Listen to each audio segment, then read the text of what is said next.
की अमाउंट कम होती है। अब ये जो नेचुरल गैस है कोल, वो तो हमने देखा था किस तरह होता है कि कोई भी डेड ट्री अगर मिलियन ऑफ ईयर से बरीड है, उस पर डिफरेंट टाइप के बैक्टीरियल एक्शन होंगे तो कोल में जो है वो कन्वर्ट हो जाएगा। इसी तरह जो नेचुरल गैस है वो भी जो है वो डिकम्पोजिशन ऑफ ऑर्गेनिक मैटर से जो है वो बनती। ऑर्गेनिक मैटर यहाँ पे आप एनिमल्स और प्लांट जो है उनको ले लो।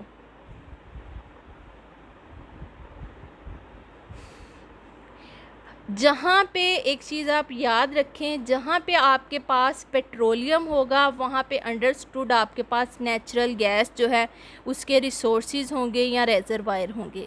पेट्रोलियम जो है वो आप आगे जाके पढ़ोगे। अब सोर्सेज की हम लोग बात करें कि ये किस तरह जो है वो यूज़ की जाती है। जो हमारे पास नेचुरल गैस है उसको हम एनर्जी के तौर पे जो है वो यूज़ करते हैं, डिफरेंट इंडस्ट्री में जो है वो यूज़ करते हैं।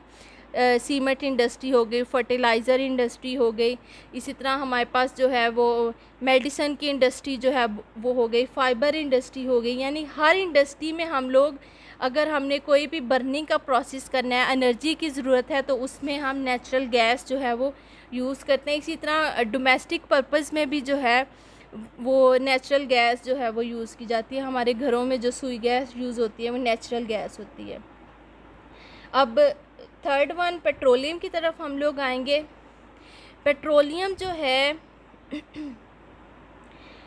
इसको मिनरल ऑयल भी जो है वो बोला जाता है। मिनरल ऑयल जो है अगर रिफाइंड फॉर्म में है, प्यूरिफाइड फॉर्म में है, तो इसको हम पेट्रोलियम कहेंगे। अगर वो अनरिफाइंड फॉर्म में है, यानी उसमें अभी कह लें बाई प्रोडक्ट मौजूद हैं, तो उसको हम क्रूड ऑयल जो है वो बोलेंगे। या पेट्रोलियम बनता कैसे है, ये भी केमिकल और बायोकेमिकल प्रोसेस से बनता है। होता क्या है कि हमारे पास जितने भी सेडिमेंट्री रॉक्स होती हैं, जितने भी पहाड़ वगैरह होते हैं या पथरीली ज़मीन होती है, उसमें क्या होता है कि हमारे पास एनिमल्स और प्लांट्स जो हैं वो ज़मीन के अंदर धंस जाते हैं। उसके ऊपर बैक्टीरियल या केमिकल एक्शन जो है वो वक्त के साथ साथ होते रहते हैं। ऊपर से ऊपर मिट्टी या फिर चट्टानों की तहें जो हैं वो बनती रहती हैं और नीचे जो है जो भी एनिमल या प्लांट है दफन किए होते हैं उनके ऊपर बैक्टीरियल, माइक्रोबियल या केमिकल एक्शन जो है वो हो रहे होते हैं। वो क्या करते हैं, वो एक थिक किस्म के मटेरियल में जो है वो कन्वर्ट हो जाते हैं। फिर हम उस थिक किस्म के मटेरियल को किस तरह निकालेंगे, हम ड्रिलिंग करके जो है वो निकालेंगे। आपने देखा होगा कि जहाँ जहाँ से पेट्रोल निकलता है वो स्पेशल जो है वो मशीनें होती हैं, वो अंदर तक जो है वो जाती हैं और पेट्रोल जो है वो निकाल रहे होते हैं, पेट्रोलियम जो है वो निकाल रहे होते हैं। इस तरह जो है वो इसकी फॉर्मेशन जो है वो होती है। वो जो हमारे पास पेट्रोलियम निकल रहा होता है ज़मीन से डायरेक्टली, वो अनरिफाइंड फॉर्म होती है, उसको अभी प्यूरिफाइड नहीं किया होता। उसमें डिफरेंट किस्म के जो हैं वो रॉ मटेरियल या बाई प्रोडक्ट होते हैं, उसको हम क्रूड ऑयल जो है वो बोलते हैं। जबकि जब हम उसको रिफ़ाइन अगर कर लेंगे, उसको प्यूरिफाई कर लेंगे, तो उसको हम जो है वो पेट्रोलियम जो है वो बोलेंगे। ये पूरी की पूरी पेट्रोलियम की इंडस्ट्री है कि किस तरह क्रूड ऑयल को हम लोग उस जगह से उठा के पेट्रोलियम इंडस्ट्री तक लेके जाते हैं, जिसको रिफाइनरी बोलते हैं, ऑयल रिफाइनरी बोलते हैं। Industry which purify crude oil और petrol and separate different fractions या component is called oil refinery. उस ज़मीन से जहाँ से हमारे पास पेट्रोलियम निकला है, क्रूड ऑयल निकला है, वहाँ से हम जो है वो निकाल के फिर ऑयल रिफाइनरी तक जो है वो उसको लेके जाते हैं। ऑयल रिफाइनरी में क्या होता है, इस क्रूड ऑयल को प्यूरिफाइड किया जाता है या रिफ़ाइन जो है वो किया जाता है। रिफ़ाइन किस तरह किया जाता है, फ्रैक्शनल डिस्टिलेशन के थ्रू जो है इसको रिफ़ाइन किया जाता है, यानी कि डिफरेंट बॉइलिंग पॉइंट के जो है इन पे अप्लाई किया जाता है। डिफरेंट कंपोनेंट जो हैं वो इसके निकलते हैं। जैसे कि आपकी बुक में अगर आप लोग ये टेबल देखो, टेबल में देखें कि पेट्रोलियम जो भी हमारे पास क्रूड ऑयल जो है वो निकला है, उसकी हमने फ्रैक्शनल डिस्टिलेशन की है। तो हमें डिफरेंट जो है वो फ्रैक्शन जो है वो आए हैं। नेचुरल गैस, पेट्रोलियम, ईथर आया है, नेफ्ता आया है, गैसोलीन आया है, kerosene, gas oil, lubricant oils, paraffins और पेट्रोलियम कोक, यानी डिफरेंट फ्रैक्शंस आए हैं। और यहाँ पे देखें कि हर एक फ्रैक्शन की जो है वो बॉइलिंग पॉइंट जो है वो डिफरेंट है। जिनका बॉइलिंग पॉइंट कम होगा वो पहले सेपरेट होते जाएंगे, पहले उनको निकाल लिया जाएगा जो भी हमारे पास ऑयल रिफाइनरी होगी। फिर जिनका बॉइलिंग पॉइंट हाई होगा वो ऊपर जाके जो है वो निकलते रहेंगे। पैराफिन जो एंड पे हमारे पास मटेरियल बच जाता है वो सॉलिड फॉर्म का होता है, जो कि पैराफिन होता है, वैक्सीज वगैरह इनका मेल्टिंग पॉइंट होता है। और सबसे आखिर पे जो है वो पेट्रोलियम कोक जो है, जिसको हम सड़कें वगैरह बनाने के लुक वगैरह जो यूज़ करते हैं, वो पेट्रोलियम कोक जो है वो एक्चुअली होती है। कैरोसिन ऑयल, मिट्टी का तेल जिसको हम जो है वो यूज़ करते हैं। फिर इसी तरह गैसोलीन, पेट्रोल जो है जिसको हम लोग गाड़ियों या ऑटोमोबाइल्स में यूज़ करते हैं, ये वाला पोर्शन जो है वो होता है। फिर यहाँ पे इनके यूजेस जो हैं बताए गए हैं कि हर एक जो भी पोर्शन निकला है उसको डिफरेंट जो है यूजेस जो हैं इनके किए जाते हैं। और हर एक में कार्बन के कंटेंट की, इसमें देखें 1 से लेके 4 तक कार्बन जो है वो हो सकते हैं। इसमें 5 कार्बन से लेके 6 नंबर कार्बन तक जो है वो हो सकते हैं। हर एक में कार्बन के कंटेंट जो हैं वो भी डिफरेंट जो है वो होते हैं। तो ये पेट्रोलियम इंडस्ट्री की जो है वो फ्रैक्शनल डिस्टिलेशन है।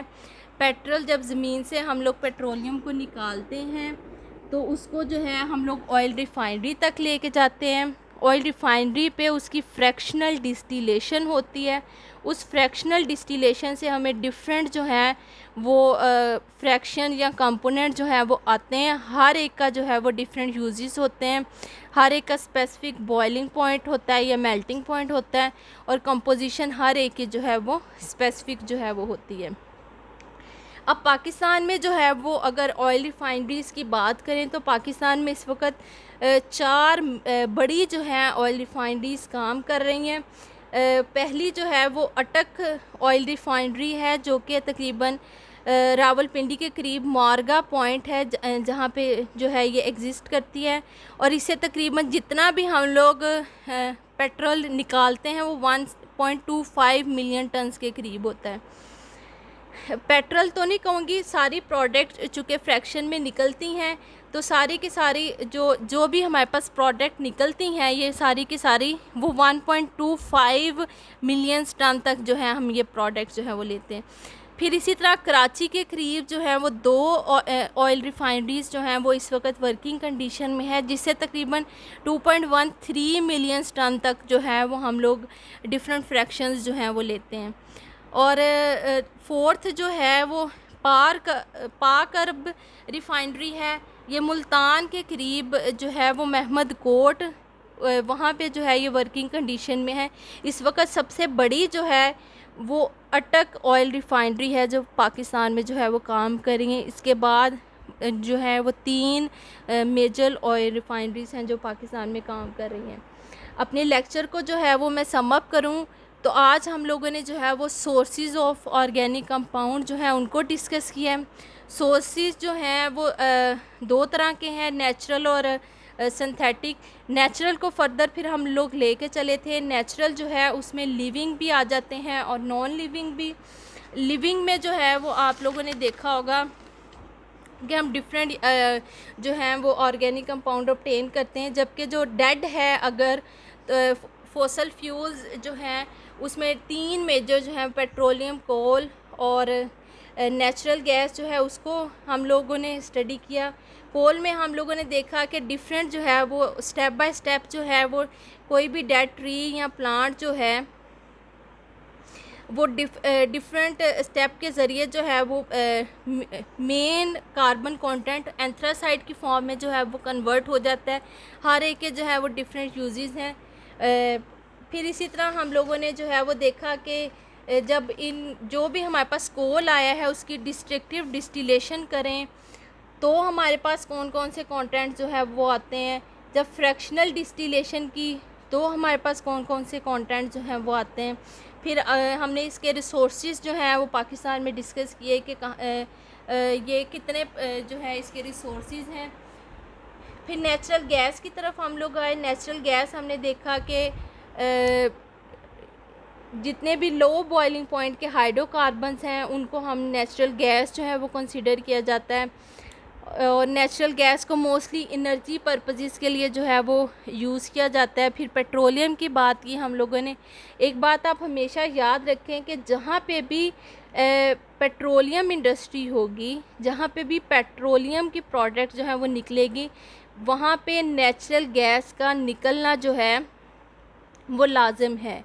पहले इनफैक्ट जितने भी जो भी इंस्टीट्यूट या जो भी अदारा या ऑर्गेनाइजेशन ये पेट्रोलियम पे काम कर रही होती हैं, वो इस नेचुरल गैस के कंटेंट जो है वो चेक करती हैं कि उस ज़मीन में या उस जगह पे जहाँ पे उन्होंने अपनी रिफाइनरी लगानी है, वहाँ पे कितने जो हैं वो नेचुरल गैस के कंटेंट है। ये नहीं है कि हर जगह पे ज़मीन खोदने बैठ जाएं और नीचे से जो है वो तेल निकलना शुरू हो जाए।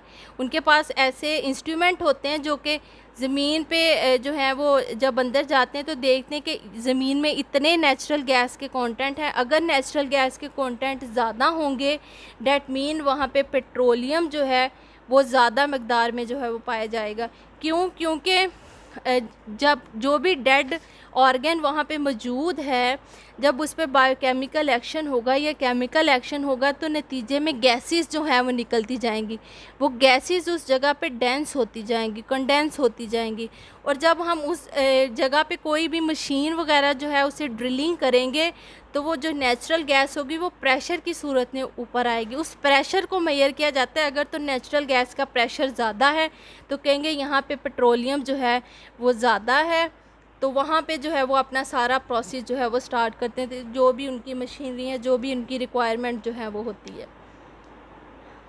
पेट्रोलियम की हम लोगों ने बात की कि मिनरल ऑयल क्या होता है, क्रूड ऑयल क्या होता है। फिर हमने डिफरेंट जो है वो ऑयल रिफाइनरीज़ पाकिस्तान में देखी कि कौन कौन सी हैं। फिर हमने इसके डिफरेंट फ्रैक्शंस जो है उसको देखा। हर फ्रैक्शन का जो है वो डिफरेंट यूज़ होता है।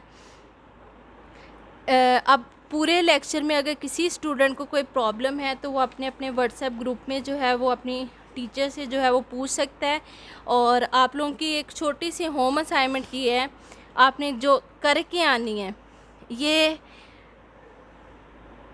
जितने भी कंटेंट आपको दिए गए हैं, जितने भी कंपोनेंट हैं या फ्रैक्शंस हैं, इनमें ये अमाउंट, इनके जो यूजेस हैं, ये तमाम स्टूडेंट ने अपनी कॉपीज़ के ऊपर जो है वो लिखने हैं। फ्रैक्शन और इनके यूजेस जो हैं ये आप लोगों ने लिख के जो है वो नेक्स्ट टाइम जो है वो लेके आने हैं।